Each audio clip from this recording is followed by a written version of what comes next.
Hello and welcome to personal finance bulletin money time. मैं हूं आपके साथ मीनू शर्मा और इस बुलेटिन में मैं आपको बताऊंगी आपकी जेब और जिंदगी पर असर डालने वाली पर्सनल फाइनेंस, बिजनेस और पॉलिसी से जुड़ी तमाम बड़ी खबरें। तो चलिए फटाफट शुरू करते हैं इस बुलेटिन में खबरों का सिलसिला। रिलायंस जियो अब भी भारत में सबसे किफायती टेलीकॉम ऑप्शन बना हुआ है। एक रिपोर्ट के मुताबिक भले ही तीनों बड़े ऑपरेटर्स जियो, एयरटेल और वोडाफोन आइडिया अपने रिचार्ज प्लान की कीमतें लगभग एक जैसी रखते हैं, लेकिन जियो समान दाम पर ज्यादा डेटा बेनिफिट देता है। रिपोर्ट में बताया गया कि 28 दिन वाले 299 रुपए के प्लान, जहां एयरटेल और वोडाफोन आइडिया 2 GB डेटा के हिसाब से पर डे के हिसाब से देते हैं, वहीं जियो 2.5 GB डेटा पर डे के हिसाब से ऑफर करता है। इस तरह सालाना 3,599 वाले प्लान में भी जियो डेटा हैवी ग्राहकों के लिए बेहतर वैल्यू साबित हो रहा है। बता दें कि डेटा की ज्यादा खपत करने वाले ग्राहकों के लिए जियो सबसे सस्ता और बेहतर ऑप्शन बना हुआ है। कुल मिलाकर डेटा यूजर्स को कम खर्च में ज्यादा फायदा मिल रहा है, जिससे जियो की पकड़ मार्केट में और ज्यादा मजबूत हो सकती है।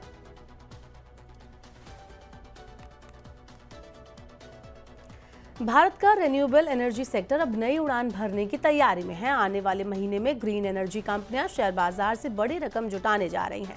करीब 25,000 करोड़ रुपए के आईपीओ एक साथ आने वाले हैं, जो इस सेक्टर को निवेशकों के लिए सबसे ज्यादा आकर्षक बना देंगे। एमवी फोटोवोल्टिक और जूनिपर ग्रीन एनर्जी दोनों लगभग 3,000 करोड़ रुपए जुटाने की तैयारी में है। वहीं प्रोजील ग्रीन एनर्जी 700 करोड़ रुपए का आईपीओ फाइल कर चुका है।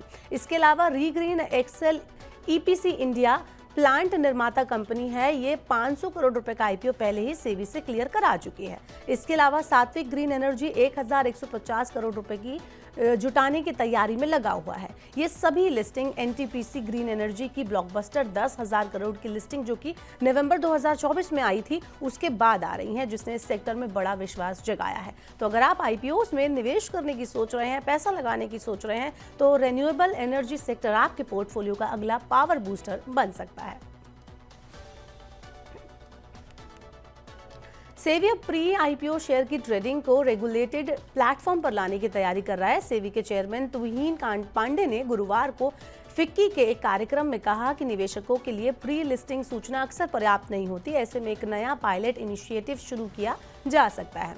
पांडे ने कहा कि सेबी पायलट आधार पर एक रेगुलेटेड प्लेटफॉर्म तैयार करने पर विचार कर रहा है, जहां प्री आईपीओ कंपनियां कुछ जरूरी डिस्क्लोजर के बाद अपने शेयरों की ट्रेडिंग करा सकेंगी। इस कदम से फंडरेजिंग, डिस्क्लोजर और इन्वेस्टर ऑन बोर्डिंग की अड़चनें दूर हो सकती हैं। अभी तक आईपीओ अलॉटमेंट और लिस्टिंग के बीच 3 दिन का समय होता है। इस दौरान अनरेगुलेटेड ग्रे मार्केट में अनलिस्टेड शेयरों की सौदेबाजी होती है। सेबी का ये नया प्लेटफॉर्म निवेशकों को उसी अवधि में रेगुलेटेड ट्रेडिंग की सुविधा देगा, जिससे ट्रांसपेरेंसी बढ़ेगी और जोखिम भी कम होगा।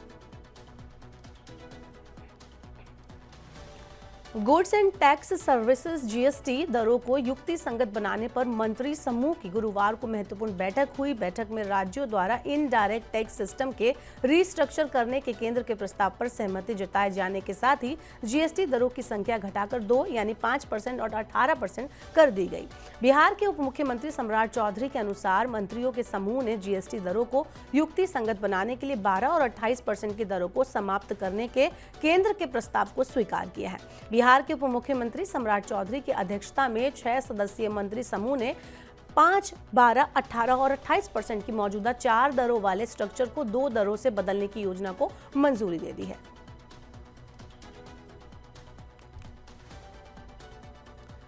एसबीआई म्यूचुअल फंड निवेशकों के लिए एक नया मौका लेकर आया। अब उसने SBI dynamic asset allocation active FOF launch करने का ऐलान किया है, जो एक open ended fund of fund scheme है। इस फंड की खास बात यह है कि ये अलग अलग एक्टिवली मैनेज किए गए इक्विटी और डेट म्यूचुअल फंड में निवेश करेगा, यानी आपको बैलेंस्ड और स्मार्ट पोर्टफोलियो का फायदा यहां पर मिल सकता है। आपको बता दें कि इस फंड का एनएफओ 25 अगस्त से ओपन होगा और 8 सितंबर तक खुला रहेगा। इस फंड का मकसद लंबे टाइम में अच्छा रिटर्न देना है, और वो भी ऐसे फंड में निवेश करके जो पहले ही एक्सपर्ट द्वारा एक्टिव रूप से मैनेज किया जा रहा हो।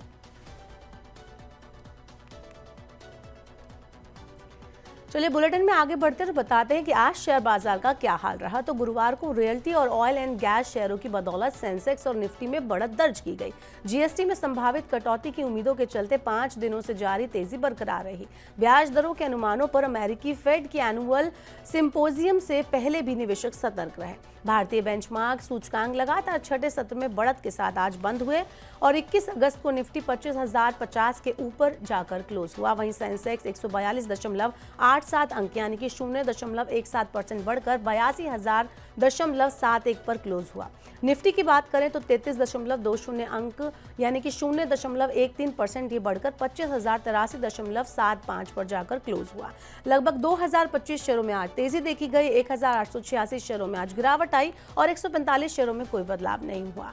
बात करें टॉप गेनर्स एंड लूजर्स की तो निफ्टी पर सबसे ज्यादा तेजी वाले शेयरों में Doctor Reddy's Laboratories, Cipla, Bajaj Finserv, ICICI Bank, SBI Life Insurance शामिल रहे, जबकि नुकसान उठाने वाले शेयरों में Bajaj Auto, Coal India, Power Grid Corporation, Eternal और टाटा कंज्यूमर प्रोडक्ट शामिल रहे। राइड हीलिंग कंपनी रैपिडो पर सेंट्रल कंज्यूमर प्रोटेक्शन अथॉरिटी यानी सीसीपीए ने 10 लाख रुपए का जुर्माना लगा दिया है। कंपनी पर आरोप है कि उसने ऐसे विज्ञापन चलाए जिसमें ग्राहकों को गारंटीड सर्विस और कैशबैक देने का वादा किया गया था, लेकिन हकीकत इससे एकदम अलग निकली। अथॉरिटी ने कंपनी को प्रभावित ग्राहकों को पैसा लौटाने का आदेश भी दिया। ये कार्रवाई भारत के डिजिटल सर्विस सेक्टर में भ्रामक विज्ञापन पर बढ़ती सख्ती को दर्शाती है। सीसीपीए ने पाया कि रैपिडो ने अपने विज्ञापन जैसे गारंटीड ऑटो और 5 मिनट में ऑटो नहीं तो 50 रुपए जैसे दावों से ग्राहकों को भ्रमित किया, लेकिन कंपनी ने वादे के मुताबिक पैसा नकद नहीं लौटाया बल्कि रैपिडो कॉइन दिए जो सीमित समय और शर्तों के साथ इस्तेमाल किए जा सकते हैं। चलिए अब आपको बताते हैं कि टेक सेक्टर में क्या कुछ आज खास रहा। तो गूगल ने अपनी नई पिक्सल 10 सीरीज को न्यूयॉर्क में हुए मेड बाय गूगल 2025 इवेंट में पेश किया। इस सीरीज में पिक्सल 10, पिक्सल 10 प्रो और पिक्सल 10 प्रो एक्सेल शामिल है। सभी डिवाइस टेंसर G5 चिपसेट पर चलते हैं और एंड्रॉयड 16 आधारित गूगल UI के साथ आते हैं। कंपनी ने इन फोन के लिए 7 साल तक OS अपडेट और सिक्योरिटी पैच को देने की बात कही है। साथ ही ये फोन IP68 रेटिंग के साथ भी आते हैं और इसमें वाटर और डस्ट रेजिस्टेंस का आपको ऑप्शन मिलता है। गूगल पिक्सल 10 में 6.3 इंच का full HD plus OLED display आपको दिया गया है जो 120 Hz रिफ्रेश रेट को सपोर्ट करता है। फोन में 4970 mAh की बैटरी आपको मिल जाएगी। 30 वॉट चार्जिंग और 15 वॉट वायरलेस चार्जिंग ये सपोर्ट करती है। भारत में पिक्सल 10 की कीमत की बात करें तो 79,999 रुपए से इसकी कीमत शुरू होती है। पिक्सल 10 प्रो की कीमत 99,999 रुपए है और पिक्सल 10 प्रो एक्सेल की कीमत 1,19,999 रुपए रखी गई है। तो फिलहाल के लिए आज के मनी टाइम में इतना ही। वक्त हो गया आपसे विदा लेने का। अब आपसे होगी कल मुलाकात। पर्सनल फाइनेंस से जुड़ी खबरों को पढ़ने, सुनने, उनसे जुड़े खास कार्यक्रमों को देखने के लिए आप मनी 9 के यूट्यूब चैनल को जरूर सब्सक्राइब कर लें। साथ ही आज का हमारा मनी टाइम आपको कैसा लगा नीचे कमेंट बॉक्स में अपना फीडबैक हमें देना ना भूलें। फिलहाल के लिए इस बुलेटिन में इतना ही। बने रहिए मनी 9 के साथ। नमस्कार, शुभ रात्रि।